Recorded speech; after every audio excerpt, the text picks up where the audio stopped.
let's call the meeting to order. Amy, if you take the roll. Mayor Bogenreith? Here. Ms. Burhoop? Here. Ms. Hoffman? Here. Ms. Strain? Here. Mr. Tucker? Here. And we'll say the Pledge of Allegiance.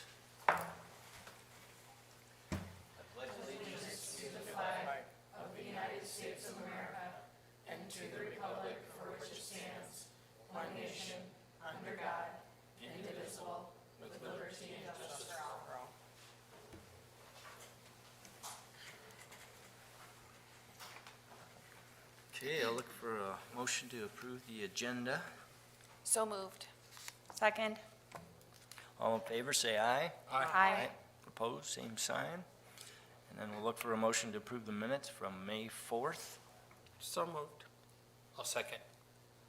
All in favor, say aye. Aye. Opposed, same sign. Motion carries. And I don't know if Jeff's going to have a report here, but, I thought he was. He's trying to get the mouse to work for the executive. oh, okay. I can report on the early voting. You can go up to Union County right now. I talked with them up there, and they have 44 different ballots for Union County. So when you go in, you tell them your name, they look you up, and it tells them what district you vote in and what you're registered, and then you get the appropriate ballot from there. So thank goodness it's them doing it. Yeah, only 44. All right. Well, I think, Jeff, I guess we can skip that part for now. You can always pause that and we'll circle back if you want to. Yeah, we'll do that. So we'll go right to community input. So if anybody has anything they'd like to share that's not on the agenda, please come forward. Daniel?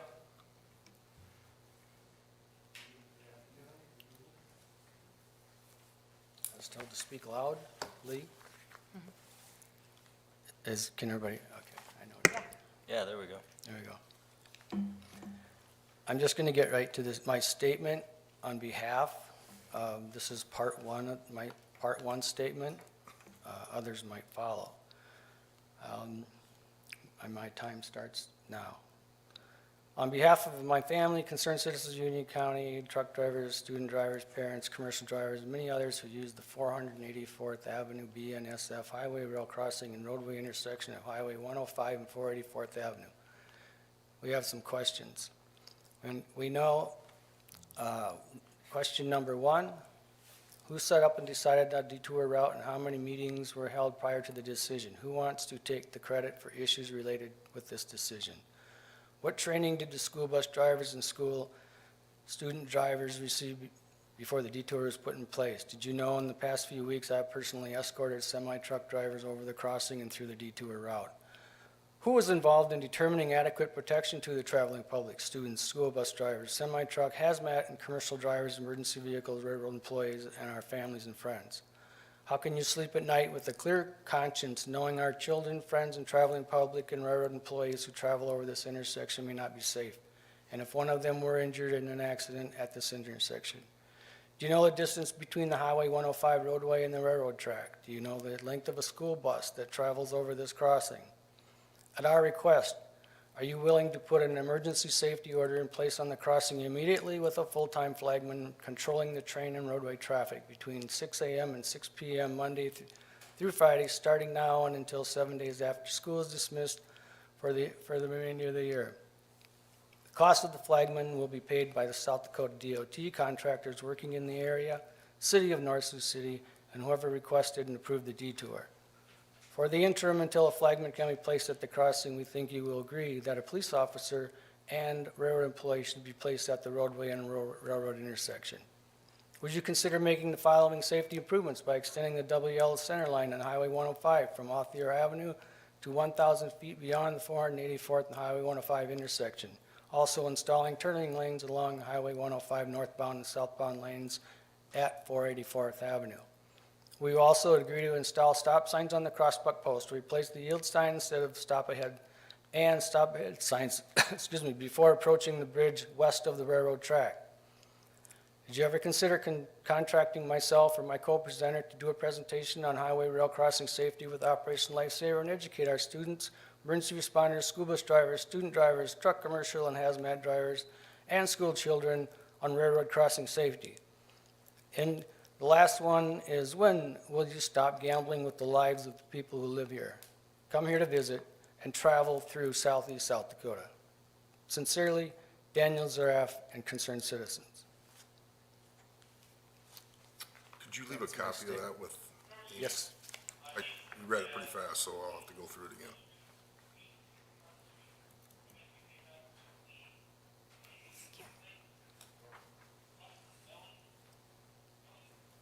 I think my time's up. I just want to share one more, I'm done speaking, but I just want to make this is what it looks like when something happens and your newspaper and news pick up the news. This is what it looks like. And the reason I say that is because there's a school bus that's stuck on the tracks, and that school bus came within 5 feet of having 15 children on that school bus being killed one morning. That I went out and rode the next day in my previous position, job. So, any questions? Thank you. Thank you.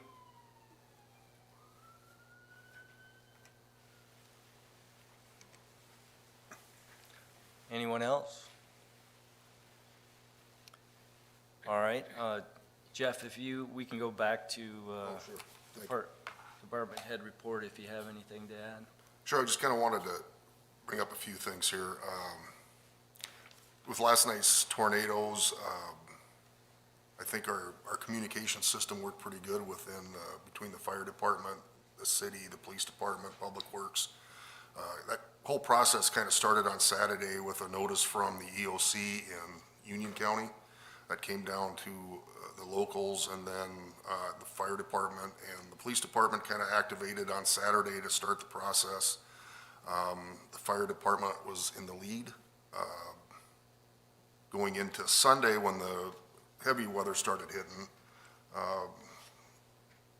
calls started coming in, or communication started at probably about 3 or 4 o'clock in the afternoon, with the fire department kind of taking the lead on monitoring the storms. And then also, as the storms started to mature and got out there, had spotters out there, and then they also were tasked with driving the communities, both North Sioux City, Dakota Dunes, and Windstone, just to check on any damage and that kind of stuff. Rich and his crew was also out there at that time and Rusty was doing some prep work on Sunday in anticipation of anything. If there was some significant damage, our plan was to rendezvous at the fire department training center, which time we would start coordinating and directing resources and whatnot. Luckily, that was not needed, but when that happens, that will come from the fire department and the police department out doing reconnaissance on any damage. Then we'll meet at the fire station and start developing plans and go from there. So I just wanted to kind of let you know how that rolled out. I think I sent you guys a couple emails on that so you could be aware of what we were doing. A couple of reminders of things that are happening here at City Hall. We have the I-29 corridor meeting is tomorrow at the fire station of the community center. That's from 4 to 6. And then there's a candidate forum here. Dakota Valley Business Council is hosting that. City Commission, I believe it's only the City Commission. Candidate forum is here at 7. Couple other things. The Centennial Lift Station, we have a signed purchase agreement, so we'll be moving forward with that acquisition here over the next 45 days. The River Drive Lift Station property should close tomorrow. On North Shore Bypass, we closed on another property on Friday, met with one on Friday, and then there's one pending through the courts. let's see. Then I'll talk a little bit about some stuff going on with the McCook Lake grading project when that comes up. Any questions?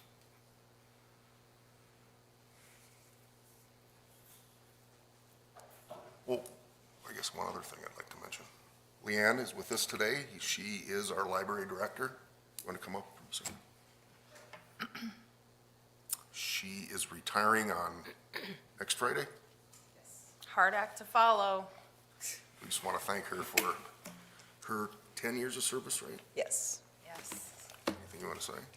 Yeah, and I just wanted to be sure I was here and tell you all, thank you for the opportunity to get to know the city, to serve your city, and I'm going to miss it. I have enjoyed every single minute, well, maybe not every minute, but most every minute. I've truly enjoyed working for this city, and you just have such a bright future, the people that are hired and coming in. I'm just excited for the city, and them taking the library into that next chapter. So thanks again, I appreciate it. Thank you, you. Leanne. Thank you. I'd like to encourage anybody in the community that uses the library to stop in and say your farewells to her, because that's why she's been there for 10 years. She loves the community and she loves the people. So stop in. And the new library director will report June 1st. All right, thanks, Jeff. Did anybody else have anything to add? All right. Now we'll move on to the agenda. First is flood recovery, North Shore reconstruction update, change order number 1. All right.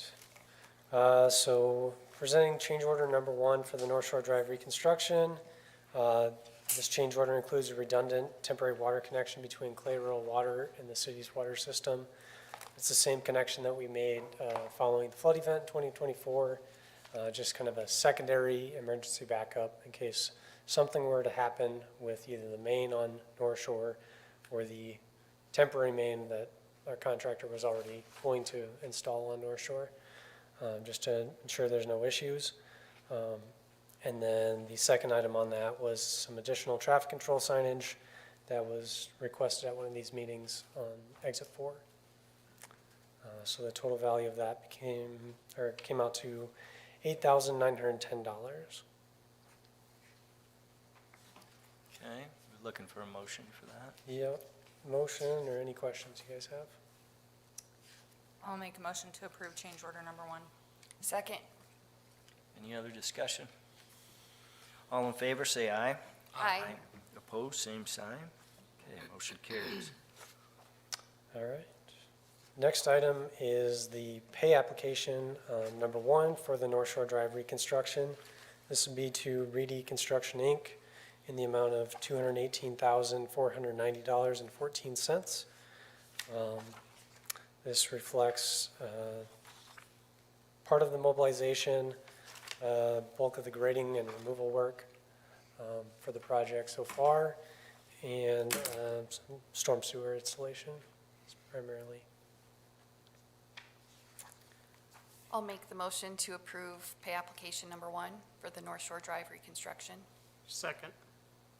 Any other discussion? All those in favor, say aye. Aye. Opposed, same sign.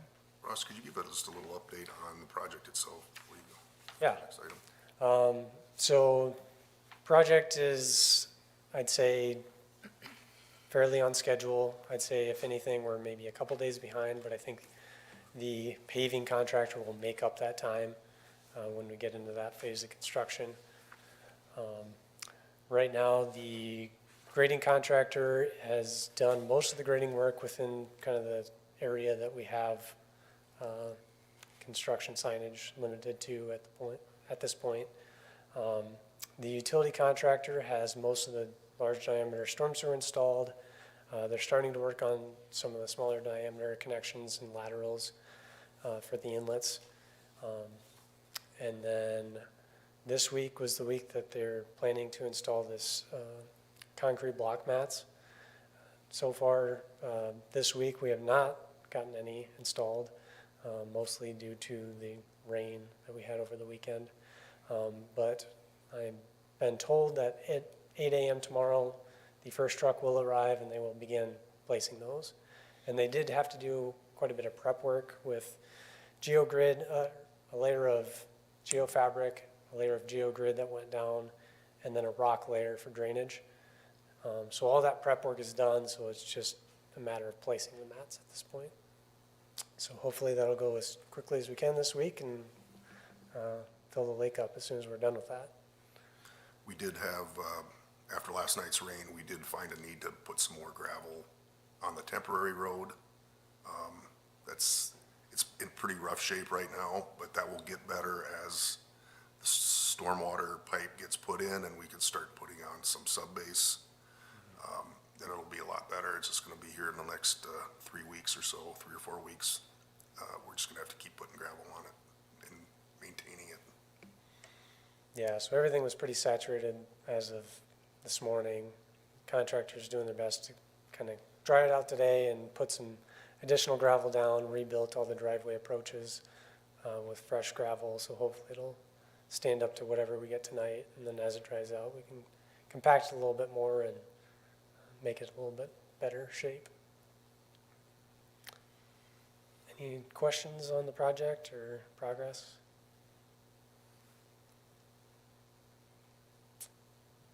Not, we can go on to the next agenda item then. So this is now switching gears to the flood property grading project for lots 93 through 85 on North Shore Drive. This is change order number 1, which I think the commission actually made a motion on approving extending contract values to this other work area. But this is the official change order document that will, change the contract. So it's an extension of unit prices for items we already had on the contract for this job to the area of 23 through 21 North Shore. I'll make the motion to approve change order number 1 for the flood property grading project. I'll second. Any other discussion? All those in favor, say aye. Aye. Opposed, same sign. Okay, motion carries. Okay. The next item is pay application number 1 for that same flood property grading project, lots 93 through 85 on North Shore. This would be to Lieber Construction, Inc. in the amount of $49,459.98.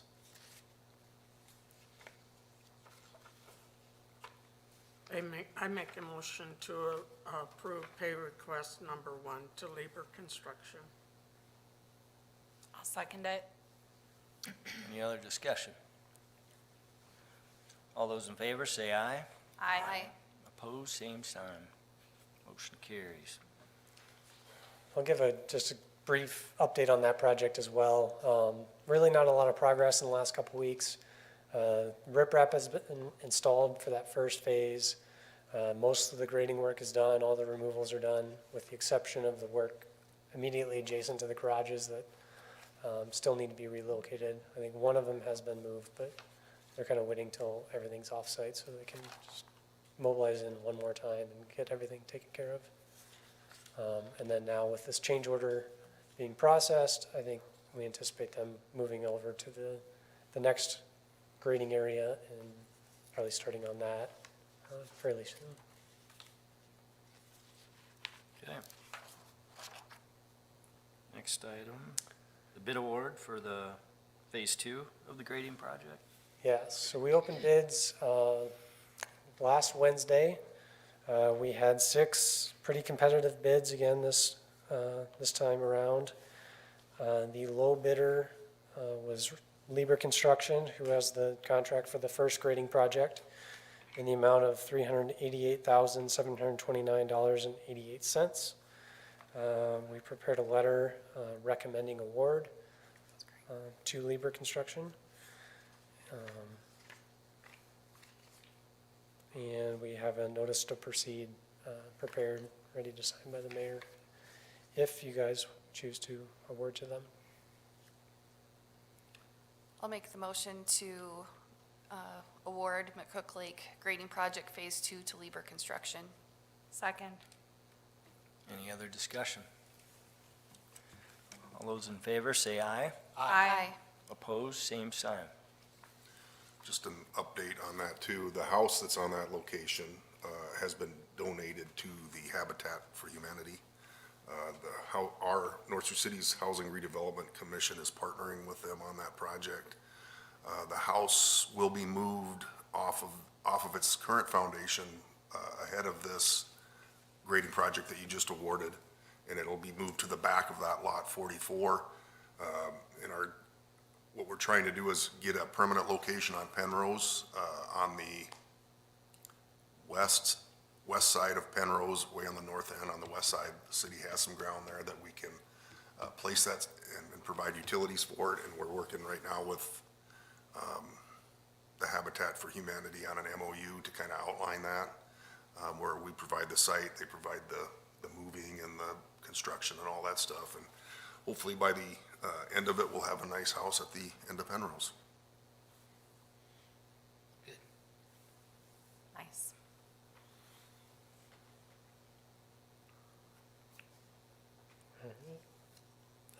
Next item is the Centennial Lift Station. We're presenting a work order amendment to complete the 100% design for the Centennial Drive Lift Station.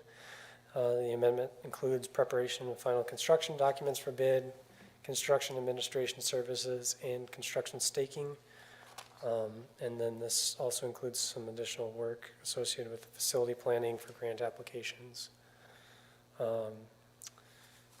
The amended work order is for $400,642.40.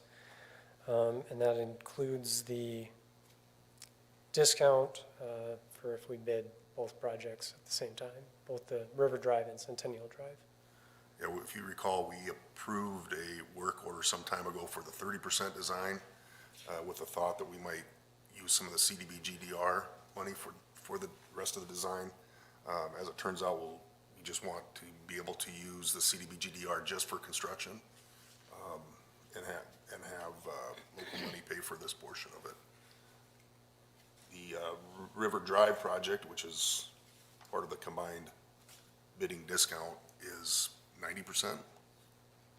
Where do you think the River Drive one is? Yeah, we're 90%. So if we can get this up to speed and get the CDBG-DR money in place, we could bid that this fall, hopefully. Hopefully. All right, is there a motion to approve the 100% design for Centennial? I'll make a motion to approve the 100% design. Second. Any other discussion? All those in favor, say aye. Aye. Opposed, same sign. Motion carries. Yeah. Thanks, Thank you, Ross. guys. All right, moving on to April financial statements.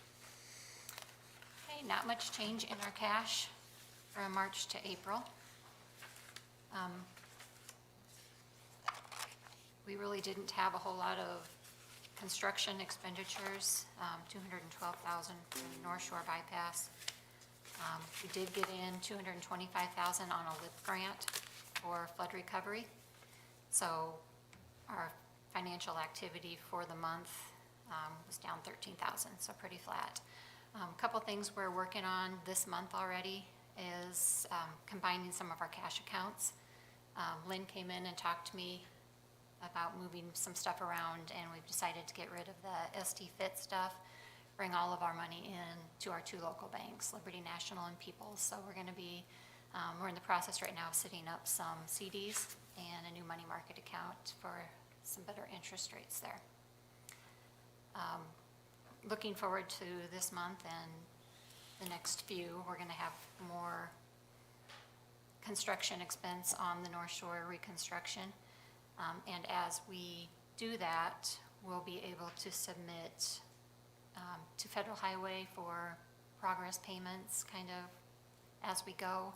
And then for the FEMA portion, that's where that 0% interest loan that was approved a while back would come into place to fund that money until the project's done.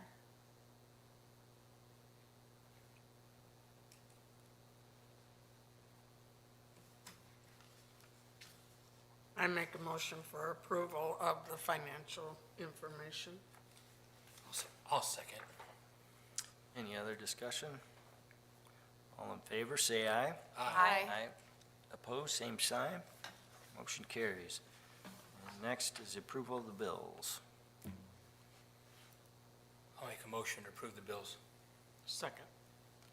Any other discussion? All in favor, say aye.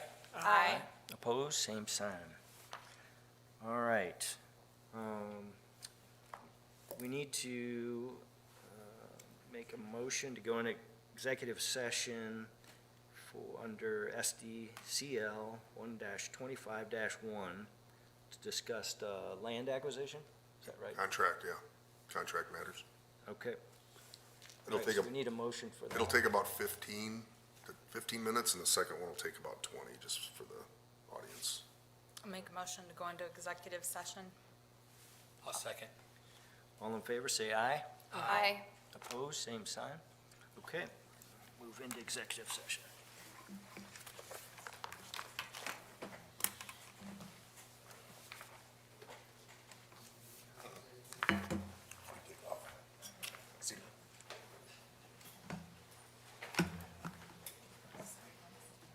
No worries. I didn't even see you coming. I apologize.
gonna make a motion to close executive session for SDCL 125-1.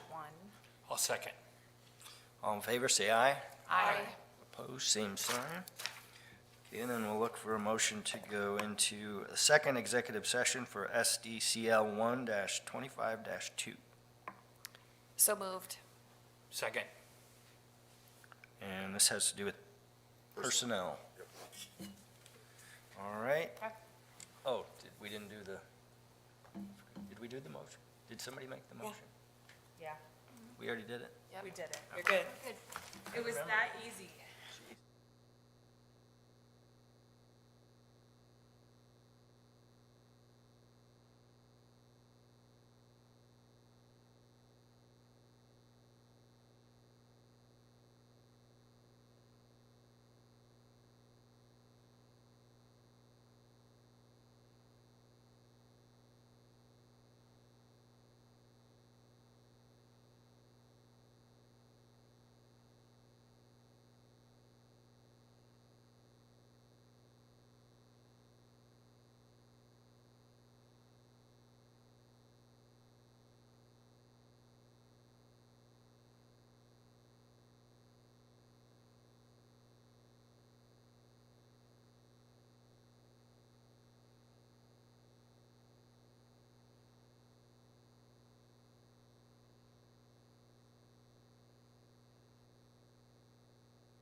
think we need a motion to come out of executive session. So moved. Second. All in favor, say aye. Aye. Opposed, same sign. Okay, you're out of executive session, and now look for a motion to adjourn. So moved. Second. All in favor, say aye. Aye. Opposed, same sign. Meeting is adjourned.